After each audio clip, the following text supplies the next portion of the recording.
will be convenient for you. Sun Tzu, we don't really know his birth and death dates, but this was probably written sometime around 500 BC. So this was actually before Socrates, so this is an even more ancient document than Plato's Gorgias for sure. Okay. I didn't have you read the introduction to the book because a lot of it is not all that good, but there is some material at the very front that's worth noting.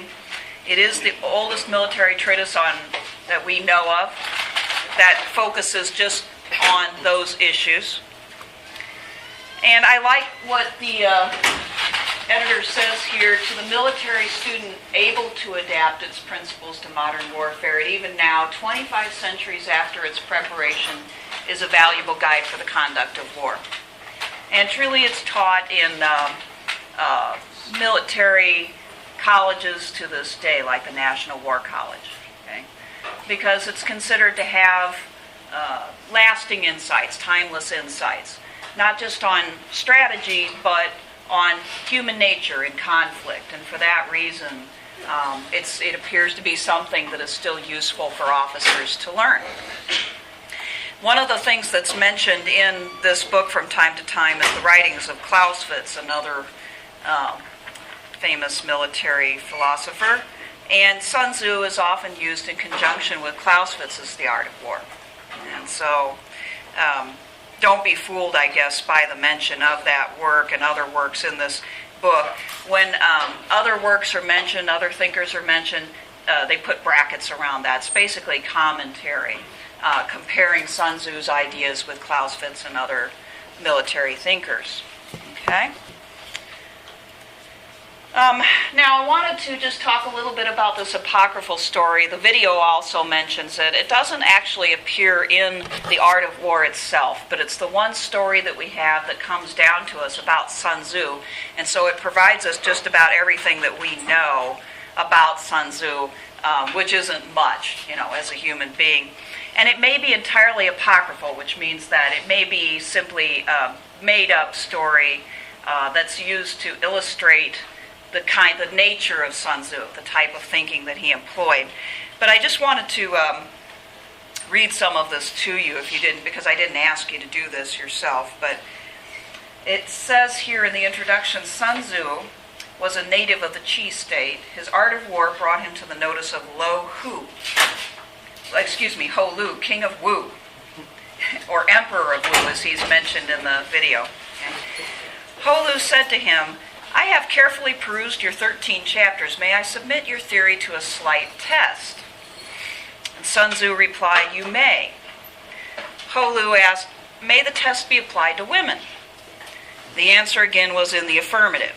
Okay. Now, the Emperor Ho Lu was probably having fun because these women were his concubines at court, and he thought it would be fun to see them, tested in the military arts. So arrangements were made to bring 180 women from the palace. Sun Tzu divided them into 2 companies and placed one of the king's favorite concubines at the head of each. Okay? Then he bade all of them to take spears in their hands and addressed them thus: "I presume you know the difference between front and back, right hand and left hand." The girls replied, "Yes." Sun Tzu went on, "When I say eyes front, you must look straight ahead. When I say left turn, you must face towards your left hand. When I say about turn, you must face right around towards the back." The words of command having been thus explained, he then gave halberds and battle axes in order to begin the drill. Then to the sound of the drums, he gave the order, "Right turn," but the girls only burst out laughing. Sun Tzu said, "If the words of command are not clear and distinct, if orders are not thoroughly understood, then the general is to blame." Then he started again, and this time gave the order, "Left turn," whereupon the girls once more burst into fits of laughter. Sun Tzu said, "If the words of the command are not clear and distinct, if orders are not thoroughly understood, the general is to blame. But if his orders are clear and the soldiers nevertheless disobey, then it is the fault of the officers." So saying, he ordered the leaders of the 2 companies to be beheaded.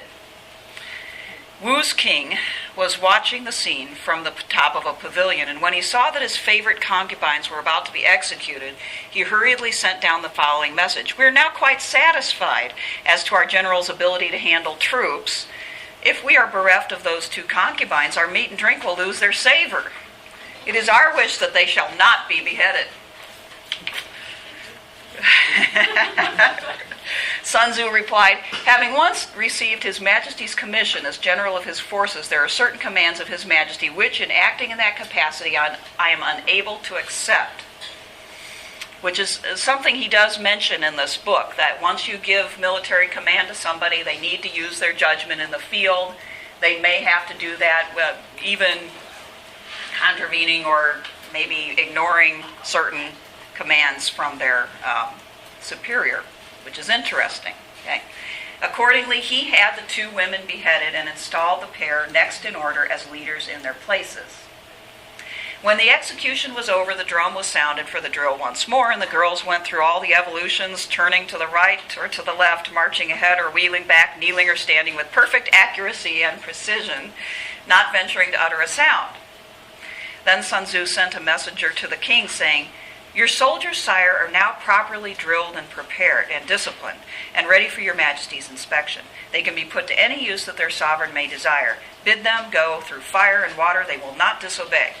But the king replied, let our general cease drilling and return to camp. As for us, we have no wish to come down and inspect the troops.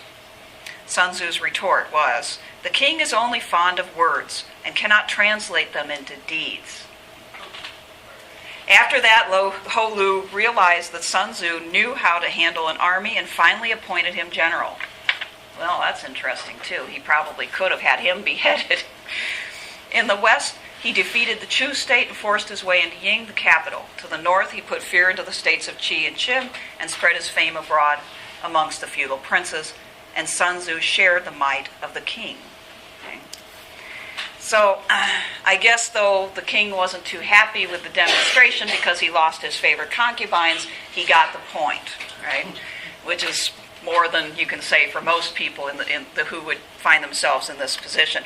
And it seems unlikely, doesn't it? So, but you get a sense of the person of Sun Tzu that comes out in this story. Somebody who understands discipline. Now, a lot of the book does not recommend this type of tactic, which also makes you wonder if it's apocryphal. Okay, Sun Tzu has this reputation for, ruthless use of force. But actually, when you read this book, you realize that's actually the least preferred tactic of Sun Tzu. Now, he does want to win, and really that is the number one goal. Okay. So to that extent, we can see his nature coming through in this story. He's going to get his way, achieve success. Success is the number one goal. But how you achieve it, there's a different tone in the book itself. All right. Well, let's talk about the first 5 chapters here. I won't get to all of them. I'll continue with this when we come back from break. But these are the titles of the first 5 chapters. Laying Plans, which is it's a very important chapter. It really sets the stage for the rest of the book. Waging War, Attack by Stratagem, Tactical Dispositions, and Use of Energy. And some of these chapters are more complete and more coherent than others. Okay? This is an ancient work. It no doubt is only pieces of what actually existed at the time. So you may find at times that a chapter just sort of drops off and it doesn't seem to do exactly what the title suggests it will do. And that's because this is an extremely old work. Okay? But let's think about this first chapter, Laying Plans. Okay? He says, the art of war is of vital importance to the state. Hence, it is a subject of inquiry which can on no account be neglected. Okay? So, in effect, right at the very beginning, he's saying this is the most important thing for you, the emperor, a leader, to pay attention to. Okay? And really, a state cannot survive if the leader doesn't understand the art of war, both defense and offensive war. And this is similar to what Machiavelli has to say about the importance of good arms. Remember, we just finished that discussion, and he says that there is a great relationship between good laws and good arms. If you don't have good arms, you won't have good laws. And one conclusion that we drew from that was that if you don't have the ability to enforce those laws, the laws are not taken seriously. And that's definitely a message that Machiavelli wants to send.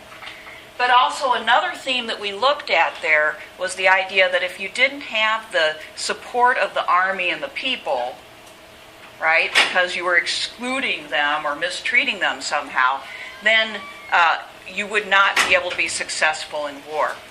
So good arms also depend on good laws, good government, right? And Sun Tzu has a similar message about the importance of morale in the troops in particular, but he also mentions the rest of the people, okay? And I might mention also, I think I've mentioned this before, it's interesting, Machiavelli also wrote a book with the same title, The Art of War, much lengthier book. Okay. So let's look at these 5 constant factors that are involved in laying plans. Okay? First of all, let's just look at the list here. The first constant factor, he says, that is, it's something that the general always must keep in mind and is always important, is the so-called moral law. Okay? And we'll talk about what that means to him. Okay? It's not just as for Machiavelli, it's not about morality in the sense of moral goodness necessarily, but it's a little bit different from Machiavelli's concept. Also, heaven and earth, and the commander, method and discipline. And these terms, all of them, are really not, as he describes them and discusses them, they're not what they first appear to be. Okay? So you have to take a look at each one and see what he means by them. Okay? So first let's take a look at the moral law. Okay. Now this is where that idea of Machiavelli's, maybe we can see it here as well. Machiavelli had this idea that you had to have the support of the people in order to have that effective military. And Sun Tzu does point out right away in this chapter, the moral law is to keep the people in accord with their ruler, to keep them as one. So the people have to respect their ruler and want to obey their ruler, so that they'll be willing to follow him, and in the army, willing to risk their lives for him. Okay? You remember how important Machiavelli found that. You know, if you have an army that is not in resonance with the leader, does not support the leader or the general, doesn't really support what they're doing or who they are, then they're not going to fight for them with that enthusiasm and with that willingness to risk their lives that's necessary for them to be a formidable force. So this is one area where there's quite a bit of similarity between Machiavelli and Sun Tzu. You know. And right away, notice he doesn't start off this book talking about weapons or numbers of soldiers or terrain or any of that, and he gets to that, okay? But he starts off with this idea of the moral law, the relationship between the people and the general, the people and their leader, okay? So that indicates that that's very, very important to him, probably more important than some of these other more predictable subjects, okay? And it says something about Sun Tzu as a thinker, that he thinks holistically. He thinks about every angle, every aspect, okay? Every aspect of society is involved in winning battles, not just the narrow band of the military and what the military needs. Okay. And then heaven and earth are fairly easily understood once you understand how he uses those terms. Heaven means that the general needs to understand the weather and the seasons. He needs to understand the effect that these have on his troops and on the enemy. Okay? If he doesn't understand how these things can change his plans, if he's not in tune with them, if he makes plans without regarding them, then he's going to fail. Okay? So, for instance, in the Battle of Agincourt, which I think took place in the 14th century between the French and the English, there was this huge amount of rain that fell. Okay? Okay? And whereas before that reign, it was very predictable that the French would win because they had superior forces. There were more of them. They were better armed and so forth. The English ended up winning that battle because they weren't as well armed. They didn't have the heaviest of armor. They were on foot. They didn't have very many horse. And they ended up winning because they could slog through the mud. Okay? The French just kept on coming and getting stuck. So it's an interesting battle, and one that shows one side could adapt to the conditions and the other side didn't. So this is what Sun Tzu is talking about, is adapting to conditions. Okay? And by the way, this book is easily transferable into other areas of your life. If you can't adapt to conditions, whatever, and Machiavelli says this too, whatever life throws at you, if you can't adapt, you're dead. You're dead. Now, an earth is knowing the terrain. It's knowing the land around you. Okay? Understanding how that can affect your battle plans as well. All right? The commander means, what he means by that is all the ways in which the commander needs to project himself to his troops, the type of character that he needs to have to be a truly good leader. And he lists here the virtues of wisdom, sincerity, benevolence, courage, and strictness. Okay? Now, he doesn't go so far as Machiavelli to say the commander should be all these things, but not really be them, appear to be them, but not really be them. Sun Tzu, I think, assumes that a leader can be these things, okay?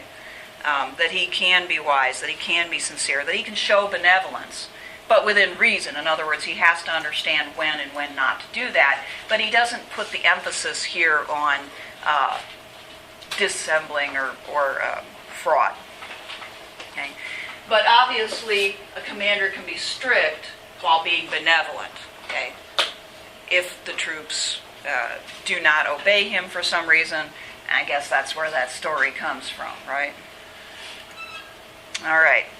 As far as method and discipline, here Sun Tzu is not talking so much about how to discipline the troops, okay, as in how to punish them if they do wrong or make sure that they don't do wrong, because the assumption seems to be if the general has enough control over his troops and has their respect, discipline is not the primary problem, okay? But discipline has to do with making sure everything happens as it's supposed to, organizing and forming the ranks, administering the army, making sure that they have what they need, making sure that the supply lines are working, make sure that they have the roads or are able to lay the roads that they need and so forth, and that they have enough money to get done what they need to do, so that they're supported well for their mission. If they're not supported well for their mission, they know it, okay? And that can affect their morale. Okay? So these are the areas that Sun Tzu mentions here. Finance is probably the most important, okay? And he dwells upon that. Now, he says that this can be very, very, very expensive, and every day that you're out there, you just spend more and more money. Right? So Sun Tzu advises that war should not be something that's protracted and drawn out. He doesn't advise sieges for that reason, okay? Because they can go on for a long time, and the more that the state pays, the more that impoverishes the people at home, the less supportive they are, okay? And also, the longer you make the troop waits for success, the less positive they are as well. Okay? So we'll talk a little bit more about that, I guess, after break, that particular aspect. And I just want to point out one more thing before we move into the video, and that's these 7 searching questions. Let me just put these up on the screen a little bit. This is still in Chapter 1. These are great questions. Okay? If you're looking at your own and the enemy, your own forces or your own power and the enemy's power, these are the questions you should ask. Which of the 2 sovereigns is imbued with a moral law? Okay? Which, in other words, understands what good leadership really is? Okay? Which of the 2 generals has the most ability? Okay? with whom lies the advantages derived from heaven and earth. If you're trying, in other words, if you're trying to decide which side in this battle is likely to win, these are the questions you ask. On which side is discipline most rigorously enforced? Which army is the stronger? Okay, that's not number one. Again, just make a mental note of that. You would think that would be number one, but that's number 5. Which army is actually stronger? On which side are officers and men most highly trained? And in which army is the greater constancy both in reward and punishment? He says, by means of these 7 considerations, I can forecast victory and defeat. Okay? And look at these statements below. You can see why this book is so attractive. Sun Tzu says if you follow his advice, you will be able to win. Okay? The general who hearkens to my counsel and acts upon it will conquer. Let such a one be retained in command. The general who hearkens not to my counsel nor acts on it will suffer defeat. Let that one be dismissed. So he's very forthright, and he makes these types of statements throughout this book. He's very confident that he's got the kernel of what it takes to win. Okay? And if you don't pay attention to these things, you're going to lose. So he doesn't make any secret of that. All right.